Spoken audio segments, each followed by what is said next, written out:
जुलाई 2023 के इस दौर में हिमाचल प्रदेश के कई ज़िलों में, पर विशेषकर हमारे कुल्लू ज़िला में सबसे ज़्यादा करोड़ों अरबों रुपए का नुकसान हुआ। कुल्लू मनाली का जो नया फास्ट लेन कंस्ट्रक्टेड था,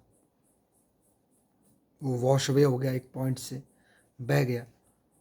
और जो 4 लेन चंडीगढ़ मनाली जो बना है, उसके भी कई पोर्शन जो है रास्ते से उड़ गए और बहुत से घर नदियों में ज़मींदोज़ हो गए। नदियों ने उनको बहा दिया और कुछ लाइफ भी चली गई। इस सब के बावजूद अगर हम देखें, जो अब हमें पेपर से पता लग रहा है कि town and country planning Himachal Pradesh सरकार के विभाग के अनुसार नदी के किनारे से 100 मीटर के दायरे तक आप कोई कंस्ट्रक्शन नहीं कर सकते।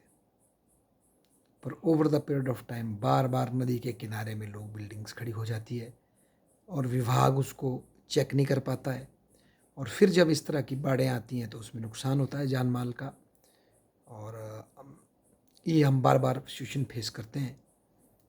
तो शायद अब समय आ गया है कि हमारा टाउन एंड कंट्री प्लानिंग विभाग जो है हिमाचल सरकार का, वो जागे नींद से और नदियों के आसपास जो कंस्ट्रक्शन है, होटल्स बन रहे हैं या जो होम्स बन रहे हैं, उनको बड़ी स्ट्रिक्टली रेगुलेट करें, कोई रियायत ना बरते। नहीं तो फिर बार बार हम इस तरह के डिज़ास्टर देखेंगे।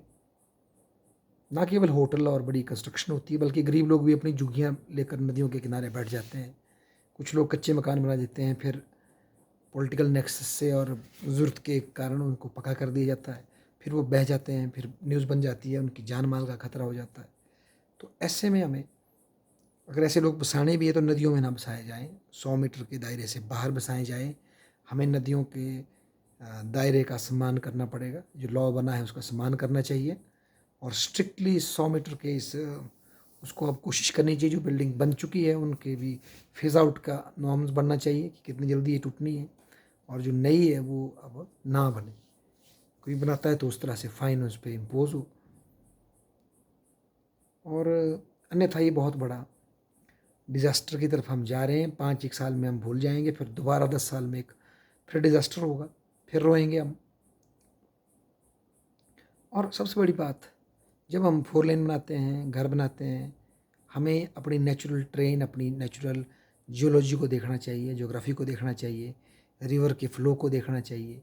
और सबसे बड़ी बात ये हो रही है यहाँ पर, हमारे कुल्लू में ही देख लें तो नदी का जो सेंक्टिटी है, उसका जो सम्मान है, उसका जो इलाका है, उसको हम ग्रेजुअली कैप्चर करते जा रहे हैं और उसको एक नाला बनाने के चक्कर में उसके किनारे किनारे बड़ी बड़ी बिल्डिंगें खड़ी करके, या उसके बिल्डिंगों को बचाने के लिए बड़ी बड़ी वॉल, जैसे खाड़ा बाज़ार में हम देखते हैं, करोड़ों रुपए की वॉल्स लगा करके हम अपने को बचा रहे हैं बिल्डिंग्स को, जो कि बेसिकली नदी के ही प्लेन में है, नदी की जगह में ही बनी है वो शहर भी। तो ये कृत्रिम बचाव है, बहुत समय तक काम नहीं आने वाला। एटलीस्ट जहाँ अभी संभावना है वहाँ नदी के प्लेन को खाली किया जाए, उसमें से लोग हट जाएं, वहाँ कंस्ट्रक्शन ना हो। 100 मीटर के दायरे से दूर कंस्ट्रक्शन हो, उससे पहले एक बड़ी वॉल बने। पर उससे पहले हमें नदी नदी के फ्लड प्लेन्स के लिए स्पेस छोड़ना पड़ेगा। आप नदी को श्रिंक नहीं कर सकते, जो हम श्रिंक करते जा रहे हैं जानबूझ करके। इसका एक जो नेचुरल स्पेस है, उसका जो फ्लड प्लेन है, हमें वो देना पड़ेगा उसको। एक्स्ट्रा जो उसका स्पेस है नदी का, जो बाढ़ में वो आकर लेती है, वो हमें छोड़ना पड़ेगा। उसके उसके इर्द गिर्द हो सके तो जो नदी के साथ चलने वाले जो पेड़ हैं हमारे, वो लगाने चाहिए, उस तरह की वेजिटेशन लगानी चाहिए, ताकि वो उसके फ्लो को थोड़ा सा वीक कर दे। ये कोशिश करने का वक्त अब आ गया है। अगर हम नहीं करेंगे तो बार बार हम वही कॉन्सिक्वेंसेस भुगतेंगे, जो कि शायद मानव ऐसा कभी नहीं करता, सीखता है।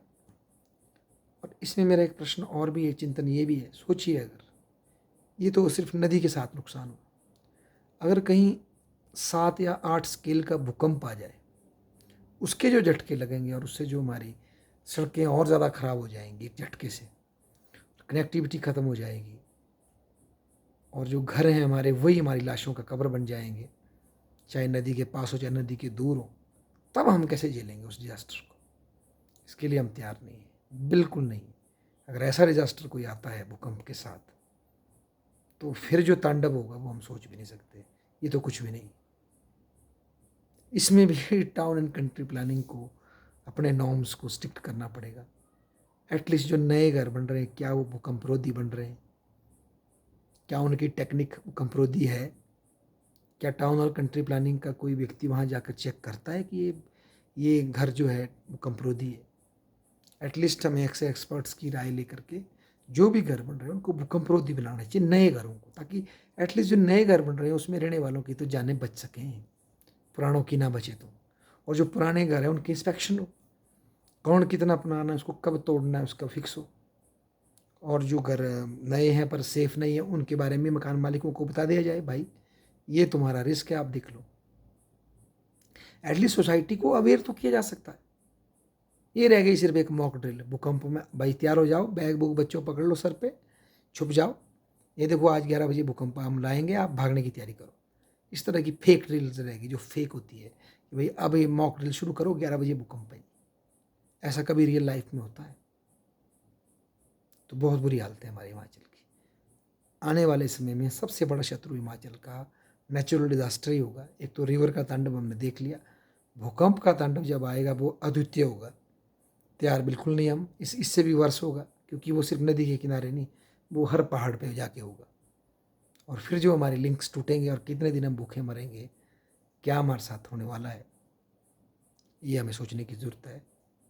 ठीक है, मैं नहीं बोलता कि एक वक्त में इतने बड़े पुराने पाप धुल जाएंगे, पर एक फर्म स्टेप लिया जा सकता है। और भूकंप की गाइडलाइंस को भी, जो उसमें सेंडाई फ्रेमवर्क अब आ गया है डिजास्टर मैनेजमेंट में, कि हमने अपनी बिल्डिंग को ही रेजिलिएंट बनाना है, अपने इंफ्रास्ट्रक्चर को ही रेजिलिएंट बनाना है, तो उसमें फोकस करने का, अपना फुट डाउन करने का वक्त आ गया है। हर दिन नई कंस्ट्रक्शन हो रही है हिमाचल में, उस पर काम करने का वक्त आ गया। भूकंप के संदर्भ में, नदी के संदर्भ में, जो भी खतरे हैं, लैंडस्लाइड के संदर्भ में, और जो भी हम अपना इंफ्रास्ट्रक्चर बिल्ड करते हैं उसको पर्यावरण के साथ, ज्योग्राफी के साथ बैलेंस बनाकर हमें बनाना पड़ेगा, अन्यथा हम फिर ऐसे नुकसान झेलते जाएंगे। तो आशा करते हैं कि जो कुल्लू में जो डिज़ास्टर हुआ, इतना बड़ा, कुल्लू मंडी की बाउंड्री में, शायद हमें कुछ सिखा के जाएगा। और मानवता जैसे हमेशा करती है, पिछली गलतियों से गेन करती है, शायद ऐसा यहाँ भी हो। और भूकंप के संदर्भ में भी हम सोचें, क्योंकि हमें अपने नेचुरल डिज़ास्टर आइडेंटिफाई करने पड़ेंगे। धन्यवाद।